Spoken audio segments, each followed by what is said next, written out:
Good morning friends. मैं नरेंद्र निषाद। मैं आप लोगों को आज ब्लॉगिंग के बारे में डिटेल में बताऊंगा, स्टेप बाय स्टेप बताऊंगा कि आप ब्लॉगिंग करके घर बैठे एक अच्छा खासा इनकम जनरेट कर सकते हैं और आपके अंदर जो स्किल्स है उसके यूटिलाइज करके ऑनलाइन प्लेटफॉर्म के ज़रिए कैसे आप इनकम कर सकते हैं और ब्लॉगिंग और कंटेंट राइटिंग में डिफरेंसेस क्या है। आज मैं आप लोगों को इसके बारे में भी पूरा डिटेल बताऊंगा। और ब्लॉगिंग स्टार्ट करने के लिए आपको बेसिक क्या क्या चीज़ें होनी चाहिए, पूरा आपको स्टेप बाय स्टेप मैं बताऊंगा।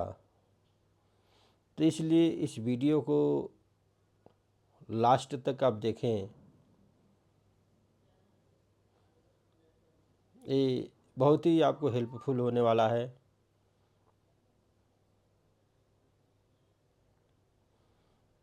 और एक बहुत ही बढ़िया ब्लॉगिंग करके आप अपने ब्लॉग पे एक अच्छा ट्रैफिक इंक्रीज करके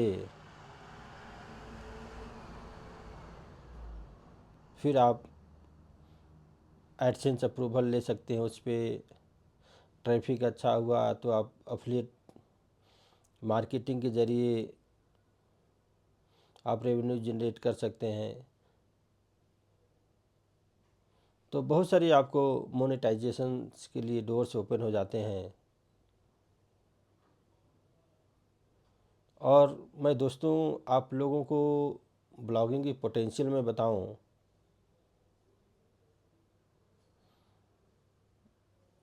तो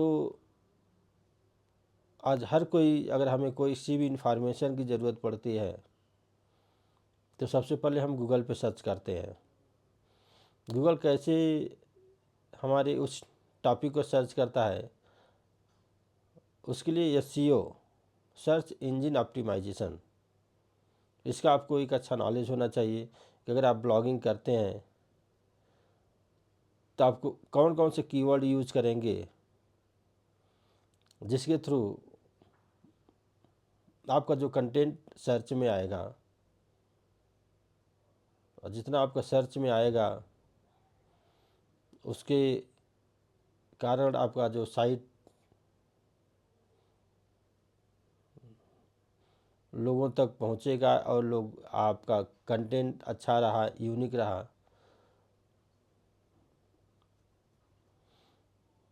तो आपको कंटेंट को लोग रीड करेंगे। जब आपका वेबसाइट पे जब ट्रैफिक बढ़ता है तो दोस्तों उसमें जब कोई ऐड रन करता है तो उस ऐड रन के कारण जब आपको एडसेंस अप्रूवल मिल जाता है तो रेवेन्यू शेयर करता है गूगल। और अगर उस ऐड पे यूज़र जब क्लिक करता है तो उसमें गूगल ज़्यादा रेवेन्यू शेयर करता है। So this is one of the best way to utilize your skills and generate online earning.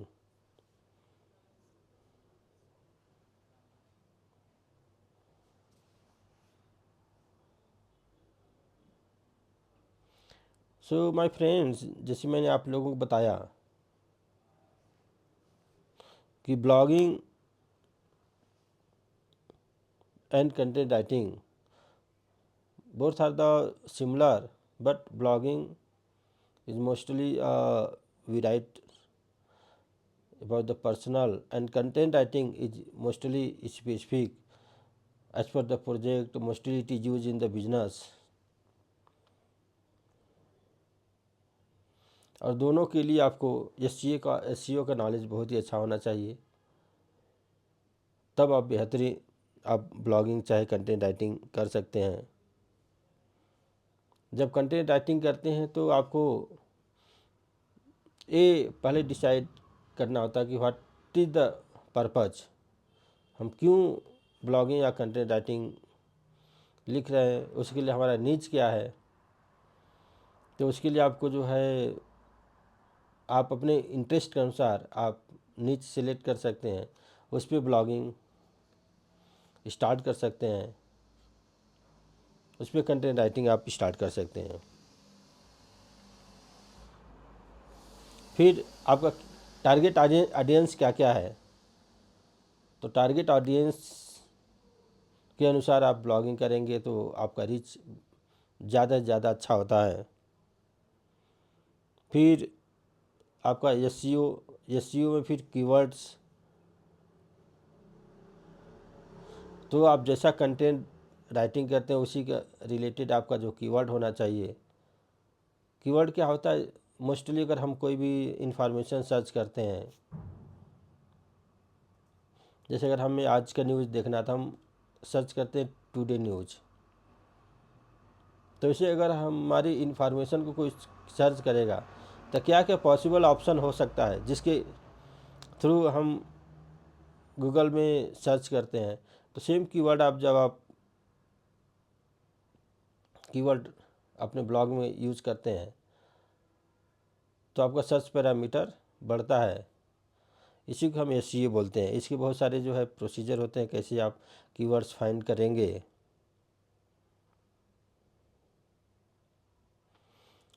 तो दोस्तों, ब्लॉगिंग एंड कंटेंट राइटिंग में क्या डिफरेंस है, तो ब्लॉगिंग मोस्टली आपको पर्सनल एक्सप्रेशन, हमारी जो पर्सनल कुछ नॉलेज है उसको शेयर करते हैं, एक प्रॉपर कम्युनिटी बिल्डअप करते हैं। जो कंटेंट राइटिंग होता है वो हम ट्रैफिक को इंगेज करने के लिए क्रिएट करते हैं और हमारा कुछ ऑब्जेक्टिव रहता है, बिजनेस ऑब्जेक्टिव रहता है, ताकि जब कस्टमर आए तो हमारा बिजनेस ऑब्जेक्टिव वो मीट हो। अगर हम सेल्स करना चाहते हैं या हमारा कुछ प्रोडक्ट हो उसको प्रमोट करना चाहते हैं तो उसके लिए हम कंटेंट राइटिंग करते हैं। तो जो ब्लॉगिंग का जो टोन होता है अक्सर कन्वर्जेशनल होता है, इनफॉर्मल होता है, लेकिन जब हम कंटेंट राइटिंग करते हैं तो उसका जो टोन फॉर्मल भी हो सकता है, इनफॉर्मल भी हो सकता है, depending on the audience and what are the purpose.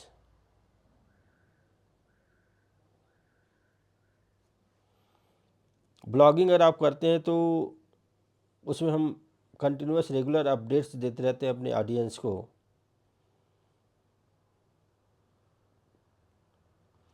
और content writing as per the business need, as per the project needs, हम कंटेंट राइटिंग करते रहते हैं। अगर फोकस की बात करें तो blogging broad range of the topics पे आप ब्लॉगिंग कर सकते हैं। Content writing specific objective, specific जो टॉपिक्स पे हम जो कंटेंट राइटिंग करते हैं। So blogging you can say is a more personal and less structured approach to content creation. Content writing is a more strategic and goal oriented approach often used for business purpose. तो दोस्तों, ये था आपको जो है blogging and content writing में difference. तो blogging mostly हम पर्सनल नॉलेज शेयरिंग के लिए करते हैं। कंटेंट राइटिंग जो बिजनेस ऑब्जेक्टिव स्पेसिफिक टॉपिक पे हम जब हम लिखते हैं तो उसको कंटेंट राइटिंग बोलते हैं। उसके लिए आपको कौन से नीच पे काम करना है, तो दोस्तों आपका जो पैशन है उस पैशन को आप सेलेक्ट कीजिए। अगर आपको मान लीजिए अगर आपको फैशन में इंटरेस्ट है, where you can write more easily, more comfortable, तो आप उस नीच को सिलेक्ट कीजिए। तो क्या होगा कि आप इंटरेस्ट के साथ लंबे समय तक आप उस पर कंटेंट राइटिंग कर सकते हैं, ब्लॉगिंग कर सकते हैं।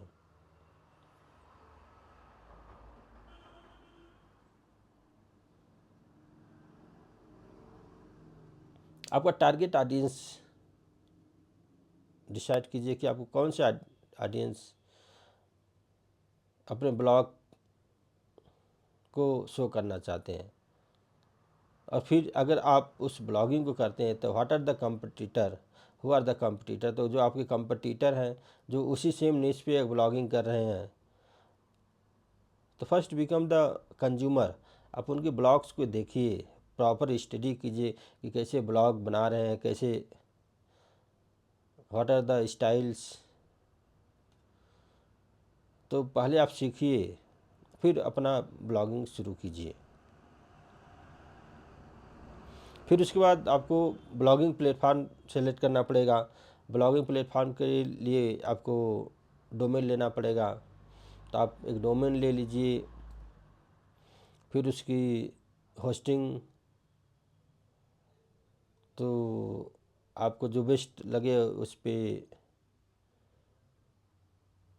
अपना डोमेन बना सकते हैं। और कौन सा मैं होस्टिंग ब्रो यूज़ करता है, मुझे ये कंफर्टेबल लगता है, प्राइस भी अच्छा है। बाकी आपको जो पसंद है वो आप प्लेटफार्म यूज कर सकते हैं और डोमेन सेलेक्ट करके अपना होस्टिंग करके आप उस पर जो है अपना कंटेंट राइटिंग का काम शुरू कर सकते हैं। ब्लॉगर्स पे भी आपको जो फ्री डोमेन आपको लेना पड़ेगा, और ब्लॉगर पे भी आप अपना कस्टमाइज कर सकते हैं। ब्लॉगर फ्री और सिंपल भी है यूज़ करने के लिए।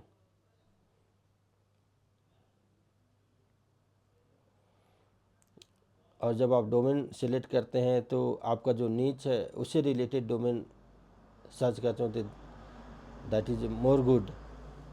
उसमें .com .in जो आपको पसंद है वो आप डोमेन लेके, अगर आप इंडिया में ब्लॉगिंग करते हैं तो .in ले सकते हैं। अगर आपको इंटरनेशनल चाहे इंडिया में करना है तो आप .com ले सकते हैं। तो that is suggested domain names. फिर आप जब अपना ब्लॉग डिज़ाइन करते हैं तो आप उसमें प्रॉपर थीम सेलेक्ट कीजिए, कौन कौन सा प्लगइन यूज़ करना है। जैसे फॉर एग्जांपल आपको जनरेट प्रेस थीम है, बहुत सारे थीम्स हैं, प्लगइन हैं, वो आप प्लगइन यूज कीजिए।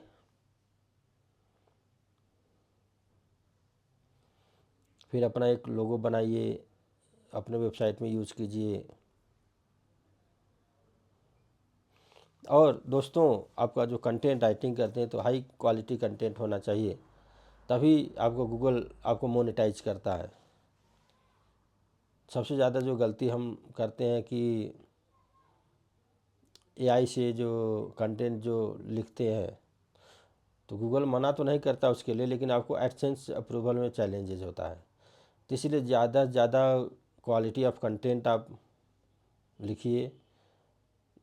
कोशिश कीजिए कि डेली 1 या 2 पोस्ट कीजिए अपने ब्लॉग पे। 1-2 अगर आप ब्लॉग पे पोस्ट करते हैं तो महीने में लगभग आपको जो है 50 से 60 ब्लॉग हो जाता है। धीरे धीरे आपका जो है कंटेंट रैंक होना शुरू हो जाता है। उसमें कुछ कंटेंट आपको बहुत ही अच्छा रैंक होना शुरू हो जाता है। तो इसीलिए दोस्तों, ब्लॉगिंग के लिए कंसिस्टेंसी बहुत ज़रूरी है। अगर आप कंसिस्टेंसी मेंटेन करते हैं तो आपका ट्रैफिक भी बढ़ेगा। सबसे बड़ा जो चैलेंजेस होता है, सबसे बड़ा जो हम गलती करते हैं, हमारे अंदर पेशेंस नहीं रहता। दोस्तों, किसी भी फील्ड में प्रोग्रेस के लिए, सक्सेस होने के लिए consistent, continuous improvement, continuous learning ये हमेशा होना चाहिए। Open to learn the new technology, new updates. आप जितना अपने आप को अपडेट करेंगे उतना आपके अंदर इम्प्रूवमेंट होगा और उतना ज़्यादा से ज़्यादा आपको सफलता मिलेगी। हमेशा जो है कीवर्ड रिसर्च पे काम कीजिए। हमेशा जो आपकी जो राइटिंग होनी चाहिए clear, concise and informative post हमेशा आप डालिए। विजुअल्स हमेशा आप कुछ इमेजेस को एडिट करके प्रॉपर इन्फॉर्मेटिव इमेजेस भी आप यूज कीजिए अपने ब्लॉग में, तो जो रीडर होता है मोर इंगेज्ड होता है। कुछ इन्फॉर्मेटिव वीडियो आपके जो कंटेंट रिलेटेड उसको बनाइए, आप अपने ब्लॉग में यूज कीजिए। आप उसको यूट्यूब पे भी अनलिस्ट करके डाल के आप फिर अपने ब्लॉग में एम्बेडेड में उस लिंक को यूज कर सकते हैं, जिसके थ्रू आप और अपने ऑडियंस को ज़्यादा से ज़्यादा इंगेज कर सकते हैं। फिर आप जब एक बार ब्लॉगिंग स्टार्ट करते हैं तो उसको आपके जितने अपने सोशल मीडिया प्लेटफार्म है उस पर लिंक शेयर कीजिए, उसके थ्रू अपने वेबसाइट को प्रमोट कीजिए। ईमेल मार्केटिंग कर सकते हैं, गेस्ट पोस्टिंग कर सकते हैं। Always engage with your audience. Audience के कुछ कमेंट आते हैं तो इस पर रिप्लाई कीजिए। उसके बाद जब आपका ट्रैफिक धीरे धीरे बढ़ता है देन आप मोनेटाइज कर सकते हैं। आप अफिलिएट मार्केटिंग कर सकते हैं। अफिलिएट मार्केटिंग का लिंक आप अपने कंटेंट में यूज कर सकते हैं, उसके थ्रू आप रेवेन्यू जनरेट कर सकते हैं। You can get the commission through that. जब किसी के प्रोडक्ट को आप प्रमोट करते हैं, when that product purchase against that link, तो अफिलिएट मार्केटिंग का भी आप अच्छा नॉलेज रख सकते हैं। स्पॉन्सर्ड पोस्ट भी आपको, जब आपका ऑडियंस साइज बढ़ता है तो आपको स्पॉन्सर्ड पोस्ट भी आपको मिलना शुरू हो जाता है दोस्तों।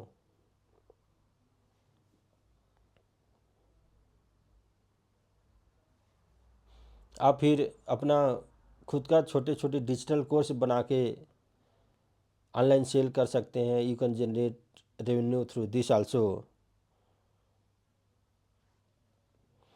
एडवर्टाइजिंग, जब आप गूगल की सारी पॉलिसीज़ आप मीट करते हैं, आप जब एडसेंस के लिए अप्रूवल करते हैं, जब गूगल आपको सारी क्राइटेरिया, जब आपका कंटेंट जब मीट करता है तो गूगल भी आपको एडसेंस अप्रूवल दे देता है। फिर गूगल के जो एड्स चलने लगते हैं, फिर गूगल आपको जो है उस एड्स में जो प्रॉफिट शेयरिंग करता है, तो you can also get revenue from AdSense.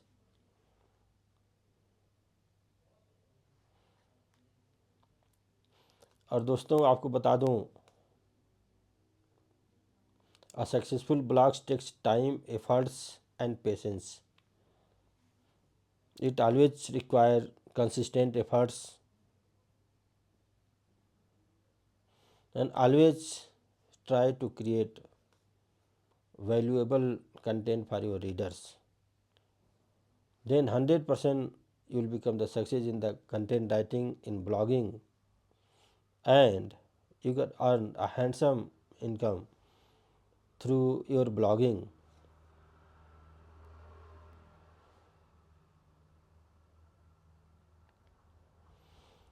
What are the criteria, my friends, to get the AdSense approval? तो उसके बारे में आपको मैं बेसिक कुछ इन्फॉर्मेशन आपको आज बताता हूँ, जिसको अगर आप फॉलो करते हैं तो 100% आपका जो है ब्लॉग को गूगल एडसेंस अप्रूवल मिल जाएगा। हमेशा यूनिक एंड ओरिजिनल कंटेंट लिखिए। हमेशा आप ब्लॉगिंग करते हैं, कंटेंट लिखते हैं तो अपने वर्ड्स में लिखिए। कॉपी पेस्ट से बचिए, क्योंकि कॉपी पेस्ट से तो आप ब्लॉग तो लिख पाएंगे लेकिन मोनेटाइज नहीं कर पाएंगे। हमेशा यूजर फ्रेंडली डिज़ाइन कीजिए,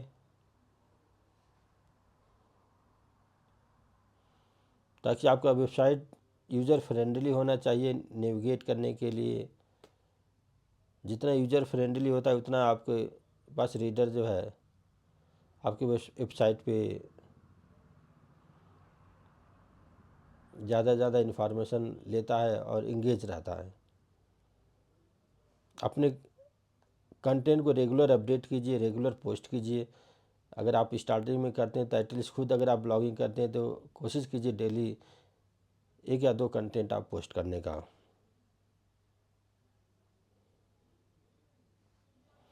और जो गूगल एडसेंस के जो कंप्लायंस है तो उस कंप्लायंस को मीट कीजिए।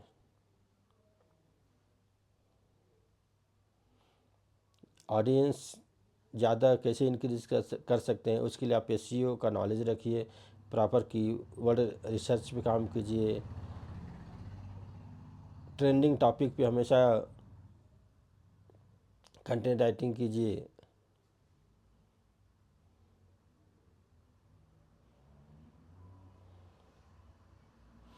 ब्लैक हैट एसईओ टेक्निक की अवॉइड कीजिए, क्योंकि अगर आप गलत कीवर्ड यूज़ करते हैं अपने वेबसाइट में, it harms the ranking of your website. जब आपका ट्रैफिक आपके वेबसाइट पे आना शुरू हो जाए तो आप एडसेंस अप्रूवल के लिए अप्लाई कर दीजिए।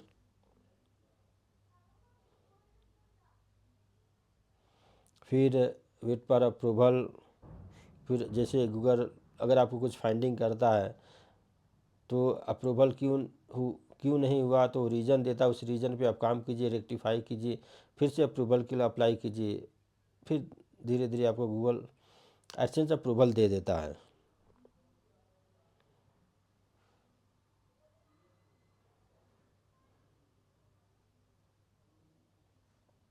एडिशनल टिप्स मेरा ये है दोस्तों कि always focus on quality of content writing. एक अच्छा वेबसाइट बनाइए,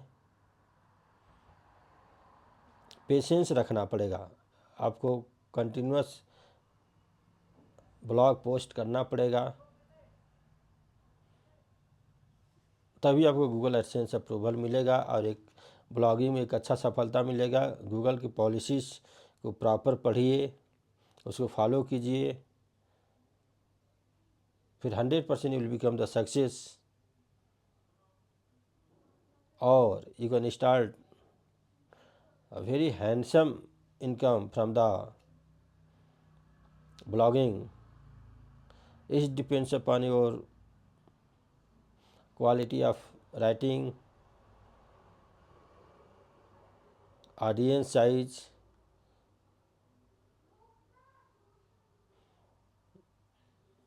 then you can earn a very good income from the blogging. Thank you my friends for watching the video. Please like, share and subscribe my channel. जय हिंद, जय भारत।